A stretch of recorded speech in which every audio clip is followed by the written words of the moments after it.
Assalamualaikum warahmatullahi wabarakatuh. Selamat pagi pemirsa. Apa kabar Anda pagi ini? Kabar pagi edisi 22 September 2017 kembali hadir setiap hari pukul setengah 5 pagi untuk memperbarui informasi Anda. Sejumlah informasi telah kami siapkan untuk Anda, baik dalam negeri maupun mancanegara.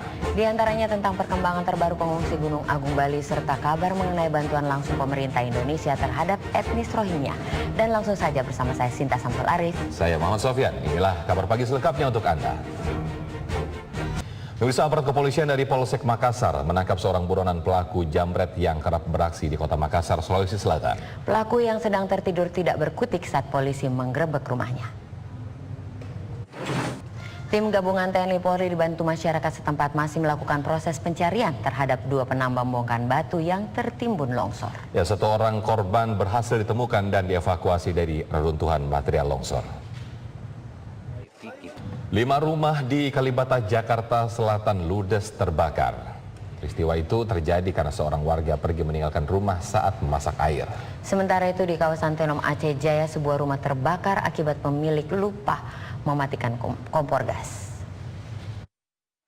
Pemirsa, memasuki libur akhir pekan, arus lalu lintas di kawasan Simpang Gadok hingga kini masih terpantau ramai lancar. Ya, polisi masih memberlakukan sistem 2 arah sejak pukul 16 waktu Indonesia Barat hingga malam hari. Dan berikut laporan Ardi Suratman dari Puncak, Jawa Barat. Kericuhan terjadi saat ribuan pengemudi transportasi online melakukan aksi solidaritas dan sweeping terhadap angkot di kawasan Masjid Agung, Palembang. Dan aksi ini dipicu penganiayaan terhadap salah satu pengemudi transportasi online oleh supir angkot. Ya, pemirsa, rombongan pengantar jenazah dihadang dan diserang oleh ratusan orang. Tembakan peringatan polisi tidak diindahkan oleh massa. Pemirsa, polisi masih memburu 2 tersangka lain terkait kasus tewasnya Hilarius Christian Ivan Raharjo. Pemirsa, Anda masih di Kabar Pagi. Polisi masih memburu 2 tersangka lain terkait kasus tewasnya Hilarius Christian Ivan Raharjo. Pemirsa, polisi menangkap 4 tersangka dalam kasus duel ala gladiator yang menewaskan 1 orang remaja di Bogor, Jawa Barat. Ya, dari 4 tersangka, 1 diantaranya yang bertarung dengan korban. Kasus meninggalnya Hilarius mengemuka setelah ibunda korban, Maria Agnes, menulis di media sosial untuk meminta keadilan kepada Presiden. Ya, keluarga Hilarius juga berharap tindak kekerasan termasuk duel ala gladiator tidak lagi menjadi tradisi di kalangan generasi penerus bangsa. Pemirsa, penolakan pasien oleh rumah sakit kembali terjadi. Warga Kabupaten Bintan, Kepulauan Riau meninggal dunia karena ditolak rawat inap. Rohaini didiagnosa menderita MA akut dan berobat menggunakan kartu Indonesia Sehat. Pemirsa, 1 lagi pelajar di Kota Kendari, Sulawesi Tenggara meninggal dunia setelah menegak pil PCC. Ya, dalam seminggu terakhir 3 orang meninggal dunia akibat PCC. Ya, kita beralih ke kabar lainnya pemirsa. Gedung Geraha Sababwana di Kota Solo kembali akan menjadi lokasi resepsi mantu Presiden Joko Widodo. Saat ini sejumlah persiapan masih dilakukan menjelang pernikahan Kahiyang Ayu pada tanggal 8 November 2017 mendatang. Pemirsa, beragam tanggapan atas usulan untuk membuat ulang film G30 SPKI agar lebih mudah diterima oleh generasi masa kini. Instruksi Panglima TNI untuk memutar film G30S dan menonton bareng bersama masyarakat terus menuai polemik. Presiden pun menginginkan agar film tentang peristiwa tersebut dibuat ulang agar lebih mudah diterima oleh generasi masa kini.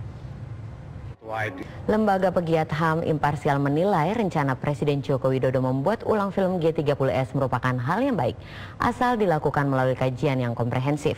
Dan kajian ini nantinya akan berguna untuk menghilangkan monopoli terhadap kebenaran suatu peristiwa. Pemirsa, rencana pemutaran film G30 SPKI memicu kontroversi di kalangan masyarakat.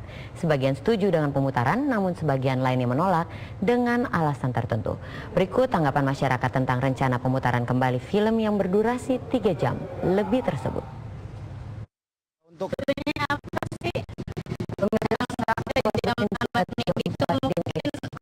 150 orang. Kabar selengkapnya. Terima kasih, masih di Kabar Pagi pemirsa. Presiden Amerika Serikat Donald Trump mengancam akan menggunakan kekuatan militer untuk menghentikan program senjata nuklir Korea Utara. Ya, namun Pyongyang menilai ancaman Trump itu hanyalah omong kosong belaka. Militer Amerika Serikat melakukan uji coba rudal di kota Boryong, Korea Selatan. Latihan yang merupakan bagian dari kesiapan pengarahan darurat digelar selama 2 hari. Pemirsa, kebakaran hutan menghanguskan 2.000 hektar lahan di La Cumbre, Gran Canaria, Spanyol. Pemirsa, hurikan Maria menghantam wilayah Republik Dominika Kamis waktu setempat. Ya, dari badai tersebut sedikitnya 17 orang tewas akibat hantaman badai. Pemirsa, gempa di kawasan lereng makin terasa seiring meningkatnya aktivitas Gunung Agung. Kabar selengkapnya. Gempa di kawasan lereng makin terasa seiring meningkatnya aktivitas Gunung Agung. Ya, meningkatnya aktivitas. Pemirsa, polisi menyisir zona merah Gunung Agung di Desa Besakih, Kabupaten Karangasem, Bali. Dan polisi memastikan kondisi pemukiman warga kosong dan warga sudah mengungsi ke tempat yang aman. Pemirsa, posko pengungsian Gunung Agung di Kabupaten Klungkung, Bali dipadati warga 2 desa dari Kabupaten Karangasem. Ya, hingga malam tadi jumlah pengungsian mencapai lebih dari 400 jiwa. Pengungsi didominasi lansia, perempuan, serta anak-anak. Mudah-mudahan untuk tempat pengungsian masih bisa terus menampung meskipun ada beberapa yang masih belum datang ya. Dan perlu dipastikan juga tuh logistik buat para pengungsi yang ada di sana gitu. Jadi harus dijaga kebersihan dan serta apa saja yang mereka butuhkan ya pada saat di... Baik, pemirsa, seperti yang saya janjikan tadi, kita akan pantau bagaimana makanan. Selimut juga penting tuh, penting banget untuk mungkin suasana agak dingin ya. Jadi mereka butuh kehangatan untuk menemani pada saat mereka lagi mengungsi. Ya, pemirsa, kabar pagi akan kembali dengan sejumlah informasi menarik lainnya, diantaranya Komisi Pemberantasan Korupsi KPK hari ini menggelar. Komisi Pemberantasan Korupsi atau KPK hari ini menggelar lelang barang hasil sitaan korupsi. 19 mobil akan dilelang dan dibanderol dengan harga yang bervariasi mulai dari 28 juta hingga miliaran rupiah. Dan berikut laporan Anggia Ebony terkait pelelangan mobil KPK. Pemirsa, Sebanyak 22 barang sitaan KPK dilelang hari ini. Sejak kemarin, mobil yang masuk daftar lelang sudah berada di ruang Cendrawasih, Jakarta Convention Center. Bagaimana persiapan lelang? Kita tanyakan langsung dengan hat-trick dengan menangkap 3 kepala daerah. Apakah penangkapan itu disebut sebagai prestasi atau kegagalan mencegah tindak pidana korupsi?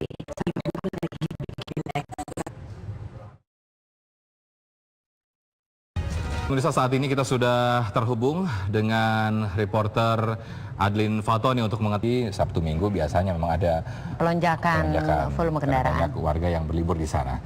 Ya, pemirsa, ada pemandangan tak biasa kemarin di sekitar kompleks perumahan elit. Ya, pemirsa, ada pemandangan tak biasa kemarin di sekitar kompleks perumahan elit Pantai Indah Kapuk, Jakarta Utara. Puluhan ekor monyet berkeliaran di pinggir jalan.